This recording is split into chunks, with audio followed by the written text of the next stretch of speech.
Hai teman-teman, terima kasih sudah meluangkan waktu melihat video kami. Baik, di sini kami akan berpresentasi tentang tugas-tugas kami di manajemen strategi. Jadi kami di sini termasuk kelompok 2. Jadi di sini kami mempunyai tim satu kelompok 4 orang, yaitu yang pertama saya sendiri sebagai Siti Sadarwarnihia dengan NIM 2021 008 0277.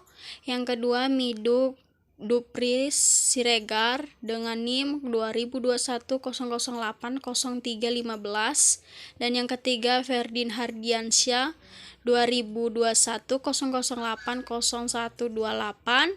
Dan yang terakhir Delviana Pratiwi dengan NIM 2021 008 0004. Jadi di sini kami akan mempresentasikan tentang kondisi-kondisi UKM atau profil UKM. Jadi di sini Kocok Teh Nyai merupakan UKM yang bergerak di bidang penjualan produk makanan yang saat ini dilokasikan di Babakan Jampang, Desa Selanjampang, RT 24 dan RW 08. Jadi produk yang dijual Teh Nyai ini yaitu mie kocok, keripik, dan berbagai jenis jajanan. Jadi dapat dikonsumsi dari anak-anak, dewasa, dan orang tua. Jadi aspek profil UKM ini, yang pertama nama UKM yaitu mie kocok Teh Nyai, dan yang modal usahanya yaitu 3 juta. Yang ketiga jenis usaha yaitu mie kocok, keripik, dan jajanan. Lama usaha yaitu selama perkiraan 4 tahun dan tahun berdirinya itu 2019. Jadi di sini usaha Teh Nyai ini menggunakan bahan-bahan dibeli semua, dan keuntungan Teh Nyai ini tiap per bulannya adalah sekitar 5 juta per bulan. Dan Teh Nyai juga menerima pesanan baik saat masyarakat mengadakan pesta. Di sini juga peneliti harus mengetahui faktor yang mempengaruhi keberlangsungan bisnis UKMK. Jadi kami sebagai peneliti menganalisis tentang faktor-faktor politik, ekonomi, sosial, budaya, dan pertahanan dan keamanan. Jadi kami juga peneliti harus mengetahui dari hasil tinjauan ancaman dan peluang dari faktor-faktor yang akan dianalisis. Jadi contohnya kami sebagai peneliti melakukan faktor penelitian tentang politik. Jadi kami harus mengetahui tujuan dari faktor politik tersebut dan ancaman dan begitu juga peluang yang harus kami teliti. Jadi kami sebagai peneliti juga menganalisis data UMKM. Jadi yang kami teliti yaitu menganalisis data UKM dengan menggunakan beberapa faktor yang dapat ditentukan dengan USU atau permasalahan, kekuatan, dan kelemahan. Jadi faktor yang dapat kami teliti yaitu tentang pemasaran, operasionalnya bagaimana, SDM-nya bagaimana, keuangannya bagaimana, dan sistem informasinya bagaimana.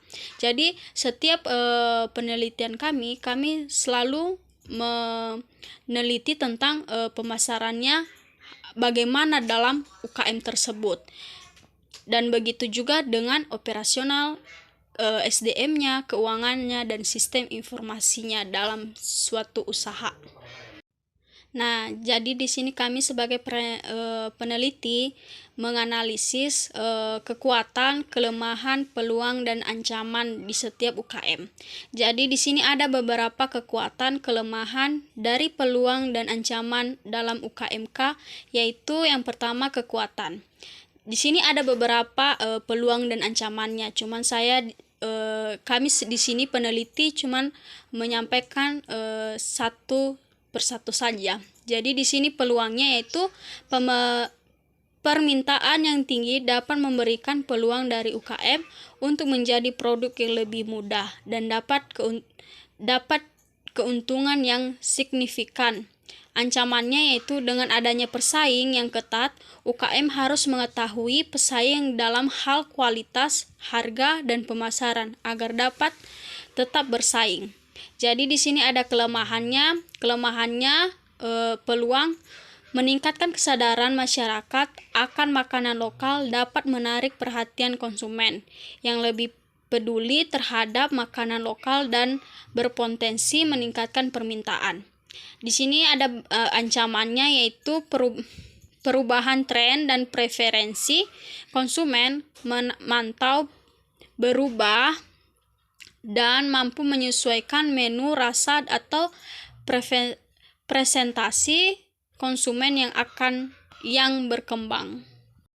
Jadi di sini usaha mie kocok teh Nyai mempunyai visi misi dan tujuan perusahaan dalam melakukan strategi buat kedepannya. Jadi di sini ada visinya yaitu menjadi produsen mie kocok yang terkemukakan di Indonesia dengan kualitas terbaik dan inovasi yang berkelanjutan.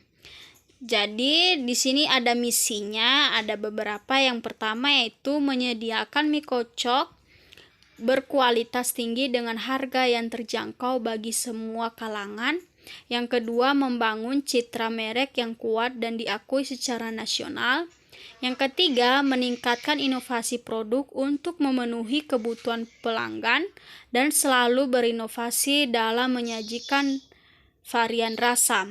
Yang keempat, meningkatkan efisiensi dan produktivitas dalam proses produk untuk memastikan kualitas produk yang konsisten.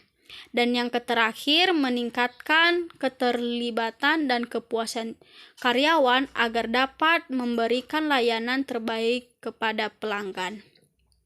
Dan di sini juga ada beberapa tujuan bisnis mie kocok teh Nyai, yaitu yang pertama, menjadikan produsen mie kocok terbaik yang dapat dipercaya oleh konsumen. Yang kedua, meningkatkan produk, pasar, dan penetrasi pasar di seluruh Indonesia. Yang ketiga, meningkatkan keuntungan dan profitabilitas bisnis secara berkelanjutan. Yang keempat, meningkatkan kualitas hidup karyawan atau memberikan manfaat yang signifikan bagi masyarakat. Dan yang terakhir, meningkatkan tanggung jawab sosial perusahaan dengan memberikan kontribusi positif bagi lingkungan dan masyarakat sekitar. Jadi dari beberapa visi misi ini dan tujuannya ini, strategi yang dapat dilakukan mie kocok teh Nyai ini, yang pertama, meningkatkan kualitas produk dan jasa yang disajikan baik dari segi rasa, kemasan maupun pelayanan dan kepada pelanggan. Dan yang kedua, meningkatkan efisiensi produksi dengan memperkenalkan teknologi yang lebih canggih dan efisiensi dalam proses produksinya. Nah, kami sebagai peneliti juga mendokumentasikan, ada beberapa dokumentasi yang tertera di layar teman-teman masing-masing, yaitu tentang mie kocok teh Nyai. Dapat dilihat ya teman-teman. Jadi terima kasih, cukup sekian yang dapat kami sampaikan sebagai peneliti. Kami ucapkan terima kasih. Apabila ada kesalahan, mohon maaf. Sampai jumpa di video selanjutnya. Terima kasih.